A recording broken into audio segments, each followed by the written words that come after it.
The day Ada's parents died, it didn't rain, but her world still drowned. She was sitting outside her classroom, barefoot and tired, with one hand holding her small belly and the other gripping a black nylon bag of roasted groundnuts she had hoped to sell after school. She had just begun dozing off when the old headmistress called her name. Something in the woman's voice made Ada stand before she even understood why. The message was short: your parents, they're gone. A bus accident. A truck. No survivors. That was all. The bag of groundnuts fell from her hand and rolled down the steps. Ada didn't run. She didn't scream. She just walked home in silence. Behind her, other students whispered and pointed, not just because she was pregnant, but because her silence was louder than any scream they had ever heard. Her world, which was already fragile, had just shattered completely. The next day, Madame Theresa came, not to comfort her, not to cry with her, but to collect her. She was her father's second wife, the same one who had always looked at Ada like a curse her husband was too weak to remove. She arrived at the compound in a black suv, her wrapper starched and her perfume thick. She didn't even enter the house. She simply called Ada's name from outside, as if summoning a servant. When Ada stepped out, swollen-eyed and trembling, Theresa didn't waste time. "Pack your things." "You're coming with me," she said fatly. Ada obeyed. She had no one else, no siblings, no aunts who cared, and as she climbed into the car with her small bag and swollen belly, she didn't know she was walking straight into a new kind of prison. One where her voice wouldn't matter, her tears wouldn't save her, and the man they were taking her to would change her destiny in ways she could never predict. Ada had been to Madame Theresa's house once before, when her father was still alive and trying to build peace between two women who never wanted to breathe the same air. Back then, the house had felt like an uncomfortable guest room. Now it felt like enemy territory. From the moment she stepped inside, she felt the chill. Not because the house was cold, but because everything inside had already been rearranged to exclude her. Theresa didn't offer food. She didn't ask if Ada was okay. She just pointed to a small room at the back with a dusty mattress and said, "You'll sleep there." Ada entered quietly, dragging her bag behind her like a forgotten suitcase. She sat down slowly and placed her hand over her belly again. The baby kicked gently. It was the only thing that reminded her she was still alive. That night, she stared at the ceiling for hours, thinking about her mother's laughter, her father's arms, and how everything had vanished in one crash. But even grief was interrupted in this house, because before she could sleep, she heard Theresa's voice outside on the phone. "I found someone. He's cheap. Nobody will question it. The wedding will be quick." The next morning, Ada was told to wear a wrapper and follow Madame Theresa to somewhere important. She didn't argue. Her spirit was too tired to resist. They rode in silence, past the parket, past the big church, past the town square where children played barefoot in the dust. Then they stopped at the most unexpected place. A broken fence. A shack behind the local bar. The place where the village drunk lived. Everybody knew him. They called him Papa Fire, not because of any real name, but because of the strong gin he was always drinking, and the smell of kerosene that seemed to follow him. He was there, waiting, wearing a clean shirt that didn't match the rest of him. His beard was unkempt, his eyes tired, his hands shaking slightly. Ada looked at him, then looked at Theresa, confused. That's when she realized what was happening. This was the important place. He was the arrangement. "You will marry him today," Theresa said with finality. And before Ada could speak, a pastor from nowhere appeared behind them, holding a Bible, and asking if they were ready to begin. There were no drums, no dancing, no chairs lined up in the sun, no relatives, no friends, no smiles. Ada's wedding happened in front of an old wooden bench behind a drinking spot, with a drunk man on one end and a disinterested pastor reading from a torn Bible on the other. The only witness was Madame Theresa, who stood with her arms folded like someone waiting for a taxi, not watching her stepdaughter's life be handed away. Ada didn't speak. Her mouth was dry. Her eyes stared past everyone, as if she was seeing a future too heavy to accept. When the pastor said, "Do you take this man?" she opened her lips, but no words came. Theresa pinched her arm hard, and then, quietly, like someone muttering a confession, Ada said, "Yes." The man beside her, Papa Fire, nodded, said his "I do," and scratched his beard. They were declared husband and wife, and just like that, Ada became the bride of a man known for falling asleep in gutters. After the ceremony, Theresa handed Papa Fire a brown envelope and said, "She's your wife now. Feed her."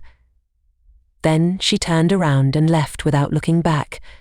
Ada stood there with her wrapper slipping slightly at the shoulder, her hands over her belly, as the man she had just married stared at her like she was a burden. "Let's go," he mumbled, walking toward his shack. Ada followed. There was nowhere else to go. The shack was worse than she imagined: rusted zinc roof, one broken window, a mat on the floor, and a pot of soup that smelled like last month. He gave her a small corner to sit in and poured her a cup of water. That night, Ada didn't cry. Her tears had dried up days ago. She lay on the mat, wide awake, wondering if God was watching, and if he still cared. Somewhere in the darkness, Papa Fire whispered, "You're not safe here. Don't trust anybody. Even me." Ada didn't sleep that night. She stared at the cracked ceiling while the lantern flickered beside her. Papa Fire had fallen asleep on the floor across the room, snoring gently with an empty bottle still rolling beside his hand. But she kept replaying his last words in her mind, "Don't trust anybody. Even me." Why would he say that? Why warn her of himself? She shifted on the mat, careful not to wake him. There was something odd about him. Not just the smell of alcohol or the slowness in his voice, but something underneath. He had eyes that didn't match the rest of him, sharp eyes, like someone who had seen too much and said too little. That night, Ada realized she wasn't just married to a drunk. She was living with a man wrapped in layers she didn't yet understand. She didn't know whether to be afraid or curious. By morning, she was sweeping the compound with a short broom. The neighbors had already heard.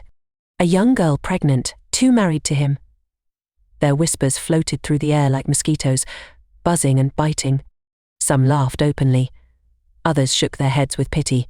A small child ran past and sang, "Papa Fire has a wifo," while the mother hushed him quickly. Ada ignored them. She had learned silence was stronger than anger. Meanwhile, Papa Fire stepped outside with sleepy eyes and stretched. He walked to her, paused, and for the first time since the ceremony, looked at her properly. "You can leave, you know," he said softly. "You don't belong here." But Ada only tightened her grip on the broom. "Where would I go?" she replied. He didn't answer. Instead, he sighed, turned away, and walked down the road barefoot, disappearing into the morning fog. And as he left, Ada whispered under her breath, "Who exactly are you, Papa Fire?" It was on the third day that Ada discovered something strange, something that didn't make sense for a man who lived in rags. Papa Fire hadn't returned home the night before, and the shack was silent except for the occasional barking of a distant dog. Ada, left alone, decided to clean. She didn't do it for him. She did it to distract her thoughts. The floor was bare, the corner pot was empty, and everything smelled like old smoke. Then she found a Bible tucked beneath a tattered pillow, half covered in dust. Curious, she picked it up, flipped through the brittle pages, and that's when it happened. A folded bundle of money dropped out. New notes, neatly stacked. Far more than any drunk in that village should have had. Ada froze. Her breath caught. She glanced at the door as if someone would barge in and accuse her. But the silence stayed. Carefully, she returned the money inside the Bible and placed it back where she found it. But now questions danced in her head like wildfire. Why was he hiding money? Where did it come from? And what kind of drunk kept such a secret pressed between scriptures? That evening, when Papa Fire returned, he was different. His shirt was cleaner than usual. His eyes were clearer. And most noticeably, he didn't smell like alcohol. He sat by the doorway, not saying a word, just watching Ada as she stirred a pot of thin soup she had managed to scrape together. "You touched my things," he said finally, not as an accusation, but as a statement. Ada didn't deny it. She turned slowly and faced him. "Why are you pretending to be something you're not?" she asked, her voice calm but heavy. He smiled faintly. Not the smile of a fool, but of a man who had expected the question. "People leave you alone when they think you have nothing," he said. "The rich man is never free, but the mad one. They don't bother him." Ada blinked. The fire crackled. Somewhere deep in her belly, the baby kicked as if sensing that the air in the room had just changed forever. The next morning came with fog thick enough to hide faces. Adaora sat outside the shack, peeling cassava slowly as her thoughts wandered far beyond the village. She kept glancing toward the road, expecting Papa Fire to return from wherever he had gone at dawn. But instead, someone else appeared. A woman. Old. Wrapped in layers of faded cloth, carrying a walking stick carved with strange markings. Adaora stood up immediately, unsure whether to greet her or run inside. The woman stopped a few feet away and stared directly at her belly. "It has begun," the woman said. Her voice was raspy, like dry leaves scraping the ground. "You must stay close to him. He is not what the world believes." Adaora took a step back. "Ma, do you know him?" she asked, heart pounding. But the woman only smiled and tapped her stick on the earth 3 times before turning to leave. Adaora wanted to follow her, but her legs refused. Something about the way the woman moved slow but powerful felt like watching a secret the wind wasn't supposed to hear. When Papa Fire returned, Adaora wasted no time. An old woman came. "She said strange things about you. About this child," she said quickly. He paused at the doorway, then walked inside without a word. For a moment she thought he would ignore her. But then he spoke softly. "What did she look like?" Adaora described the woman, every detail. Papa Fire nodded slowly. "I thought she was dead," he whispered. Adaora stepped forward. "Who is she?" she asked. He sat down, eyes fixed on nothing. "The one person who knew me before the world forgot I existed," he replied. "Before I became Papa Fire." Adaora knelt beside him now, unable to hide her fear. "Who are you really?" she whispered. Papa Fire looked at her, his eyes no longer soft or confused but sharp, commanding and sad. "Let's just say, I didn't lose everything. I gave it up." And with that he turned away again, leaving Adaora more afraid of the truth than she was of the lies. Adaora couldn't sleep again that night. The air inside the shack felt heavier than usual, as if it was carrying secrets that hadn't been spoken for years. Papa Fire had barely said a word since mentioning the woman who knew him before the world forgot. He sat outside for hours, just staring at the moon, sipping nothing, speaking to no one. Adaora watched him from the doorway, her heart now dancing between fear and fascination. It was clear now he wasn't just pretending, he was hiding. From what? From who? The next morning, while sweeping the room, Adaora lifted the mat where she slept to air it out, and that's when she saw it. A letter. Carefully wrapped in plastic. It looked untouched by time. Her fingers shook as she unwrapped it. Inside was fine cream paper, with handwriting that didn't match any drunk she'd ever met. The name signed at the bottom made her jaw drop. J.O. Adaora, Executive Director. She folded the letter slowly and sat on the mat, stunned. That name, she had heard it before. A man from the city. A tycoon. One of those rich people her father had once admired on the radio when business news played. But what was his name doing in this shack? She stared at Papa Fire differently when he returned from the stream later that day, carrying a bucket of water on his shoulder. He looked exhausted, like someone who had spent years outrunning his own shadow. Adaora stood, held up the letter, and asked, "Who is J.O.?" "Adaora." The man stopped in his tracks. The bucket slipped from his grip and crashed to the ground, spilling water across the room. He didn't pick it up. He just stared at her long and hard, then said something she would never forget. "I buried that name 10 years ago, and if you love this baby you're carrying, you'll never say it out loud again." The name J.O. Adaora echoed in Ada's head all night. She didn't sleep. She just stared at the old ceiling, listening to Papa Fire's slow breathing from the corner of the shack. That name had weight. It had power. And somehow it belonged to the man everyone mocked as the village drunk. The next morning she made Pap quietly, trying not to push him. But Papa Fire broke the silence himself. "Do you want to know what happened to me?" he asked, eyes fixed on the fire. Adaora nodded once. And then he told her. He spoke of Lagos, of boardrooms, of power, of betrayal.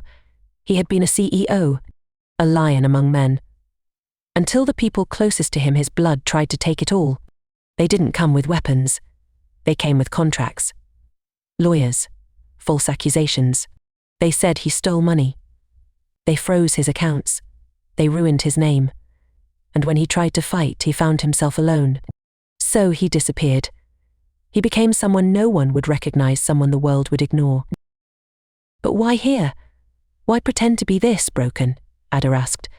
Her voice trembled, not from fear but awe.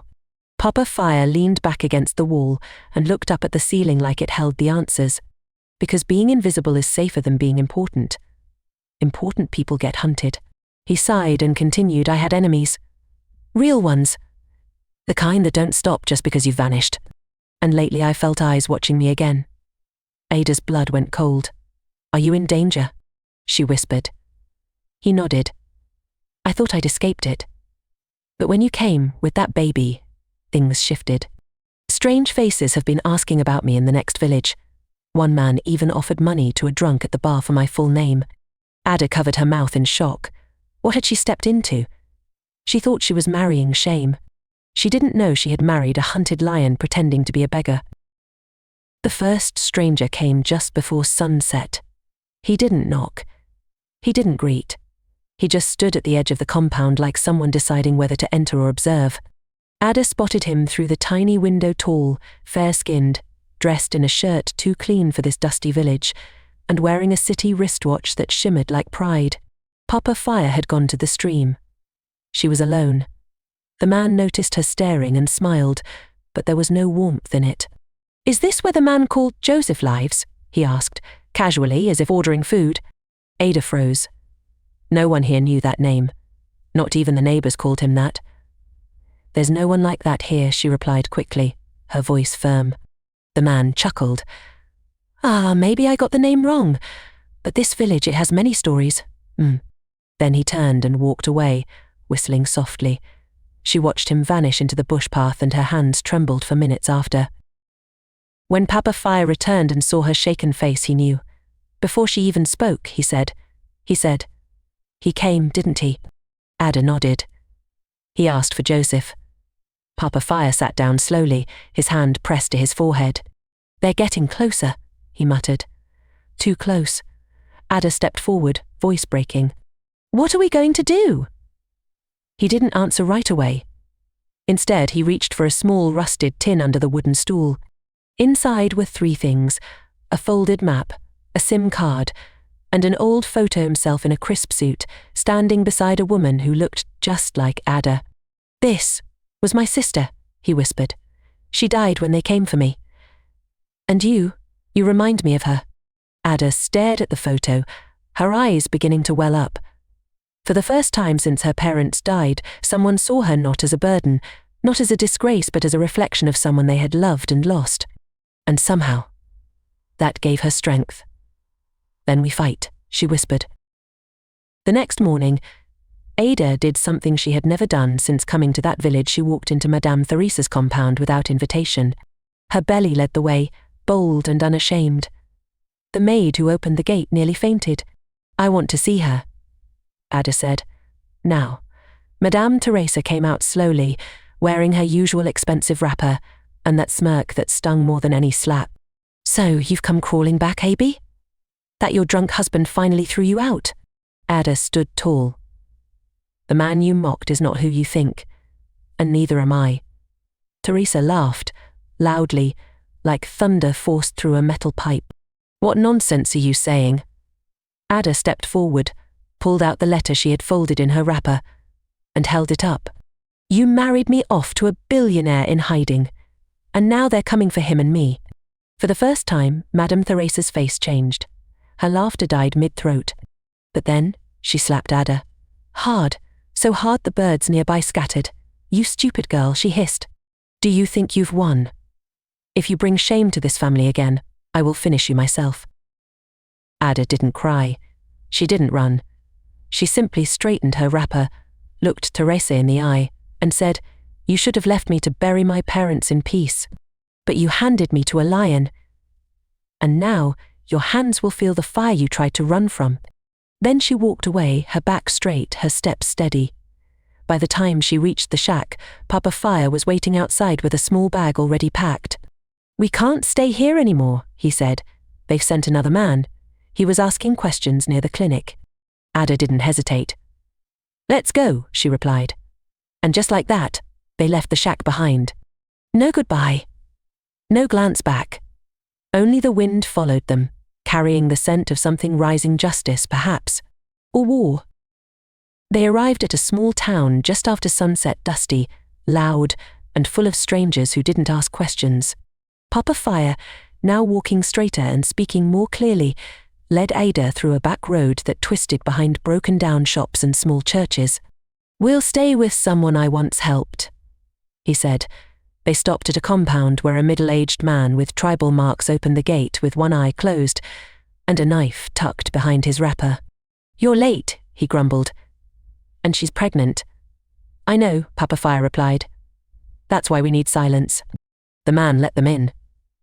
The room was small, windowless, with one mattress on the floor, but it was clean. Ada sat down slowly, her hand on her belly, while Papa Fire pulled out the SIM card from the tin he carried and slid it into a cheap phone. He dialed a number. It rang once, twice. Then a woman's voice answered with a trembling breath. "Joseph, is it really you?" Papa Fire's hand shook. "They found me again," he said. "And this time they brought the girl." The woman on the phone was someone Ada would hear about for the first time that night, Mariam Adirmi, Papa Fire's former fiancée. She was the only person who had stood by him after the betrayal, until threats forced her to vanish. "I kept everything you gave me," Mariam said on the phone. "The files, the recordings, the truth." Papa Fire's voice cracked. "I might not survive this one, but the girl, she must." Mariam agreed to meet in 2 days at a hidden location she would text later. As Papa Fire ended the call, he turned to Ada. "That woman, she's the only reason I'm still breathing. And now, you're part of what they tried to destroy." Ada stared at him, her heart pounding. All her life she thought survival meant silence. Now she was carrying a child into a war built on lies, power, and blood. "So what happens now?" she asked. Papa Fire looked at her, then said the words that would carry them into the next storm. "Now we give them a reason to be afraid of us too." The next morning came with heat, not from the sun, but from the tension boiling beneath every word unspoken. Ada woke early, pacing the small room as Papa Fire prepared for their meeting with Mariam. He had barely slept. His eyes were sharper now, his movements more calculated. He wasn't the drunk anymore, he was someone else entirely. As Ada folded her wrapper and prepared to wash, she noticed something sticking out beneath the door. A newspaper, likely slid there by someone in the compound. Curious, she picked it up, brushed off the dust, and opened to the second page. Her heart nearly stopped. There, printed in bold letters, was a headline: "Billionaire fugitive believed to be hiding in small town with pregnant accomplice." And below it a blurry photo of her and Papa Fire, taken from behind as they walked past a clinic days earlier. Her hands trembled. Her name wasn't written, but the bump on her stomach was clear enough. Someone had already seen them. Papa Fire grabbed the paper from her and scanned the article. His jaw clenched. "They're not just searching anymore, they're tracking." He tore the newspaper in half and threw it into a nearby cooking pot. "We move now," he said, his voice steady but tight. "If they know we're here, the meeting with Mariam could be a trap." Ada felt her throat go dry. "But she sounded real. She helped you before, why would she?" Papa Fire interrupted. "Because even good people get tired of running. And sometimes they make deals." Ada's stomach churned. Was everyone lying? Was anyone truly on their side? She grabbed her small bag, tied her wrapper tighter, and looked him in the eye. "Then wherever we're going, we go together. No matter what." Papa Fire nodded, a flicker of something like pride crossing his face. "You're stronger than you look," he said. And with that, they stepped out of the room, walking straight into a town that now had eyes on them. The abandoned church sat quietly at the edge of town, swallowed halfway by tall grass and forgotten prayers. That's where Mariam told them to meet just after sunset. Ada entered first, her hand pressed to her belly, nerves crawling across her skin like ants. Papa Fire followed silently. Inside, sunlight filtered through broken stained glass windows, painting colourful patterns across cracked pews. And there she was. standing by the altar. Mariam, tall, graceful, wearing a white lace dress that looked too clean for a place so broken. Her face had aged, but her eyes held the same fire Papa Fire once described. "You came," she whispered. Her voice trembled like someone standing between memory and regret. Papa Fire didn't move. "Why here?" he asked. "Because here no one listens," she said, glancing around. Adair studied her carefully. There was something in the way she avoided eye contact. Something too rehearsed. "Did you come alone?" Ada asked softly. Mariam hesitated. Too long. Papa Fire stepped closer now, eyes never leaving Mariam's face. "You didn't answer the question," he said. "Did you come alone?" Mariam's face cracked slightly. "I wanted to," she replied, "but they followed me. They've been watching me for months. If I didn't give them something, they said they'd ruin everything. My children, my job." Ada's heart sank. So it was true. Even the one who loved him had folded. Papa Fire looked at her not with anger, but deep sadness. "So you chose survival," he whispered. Mariam began to cry. "Joseph, I kept everything. The files are still safe. The passwords, the names. But they're coming. You have to go. Please." Ada stepped forward. "Then give us the truth now. All of it. Or your tears won't matter." Mariam nodded quickly and reached into her bag, pulling out a flash drive. "Everything is here," she said. "What they did to you. Who ordered it. Even your brother's voice on tape." Papa Fire took the drive slowly, and just as he did, the sound of footsteps echoed outside. The footsteps grew louder, boots crunching gravel, echoing against the church walls like a warning bell. Papa Fire turned instantly and blew out the small candle that had been flickering beside the altar. "They're here," he whispered. Mariam's face turned pale. "I didn't bring them, I swear." "I only told them you might come." Papa Fire didn't speak. He grabbed Ada's hand, tucked the flash drive into a wrapper, and pointed to a side door hidden behind the pulpit. "Go now!" Ada hesitated. "What about you? Don't argue," he snapped. "They want me, not you. That child inside you is the only piece of me they haven't destroyed yet." But Ada didn't move. She turned to Mariam instead. "If they catch him, and you did this on purpose, I will never forgive you. Not even in the next life." And with that, she pushed the door open, just as voices echoed from the main entrance spread out. "He's here somewhere." They ran. Through tall grass and narrow alleyways, past rusted zinc roofs and broken fences. Ada's feet burned, but she kept moving. For her unborn child. For the man who wasn't just a husband by force, but now something else entirely, her protector. Her mystery. Her burden. Behind them, shouts pierced the air. One man yelled. He went that way. But Papa Fire didn't stop. He grabbed her hand, pulled her into a narrow compound, and they ducked behind a row of hanging laundry. Silence. For a moment. Then footsteps again. A man walked past, speaking on the phone. "We lost them. But the girl looks like someone else. The one from the old files." Ada held her breath. Someone else? Who else did she look like? And why did that matter now? Papa Fire's grip on her hand tightened. "They've seen your face. They know you're not just mine now. You're part of the truth they buried." They didn't speak until the sun had nearly disappeared. Papa Fire led Ada through a hidden back road that curved into a thick bush path. It was quiet there, too quiet. He stopped near an abandoned water tank and turned to her with an expression she had never seen on his face before, fear mixed with regret. "I need to ask you something," he said. "Your mother, did she ever mention a man named Ayodel?" Ada blinked. "No." "Why?" Papa Fire exhaled, leaned back against the tank, and whispered, "Because they just said something on that call. They said you looked like the girl from the old files, the girl Ayodel tried to protect." Ada's chest tightened.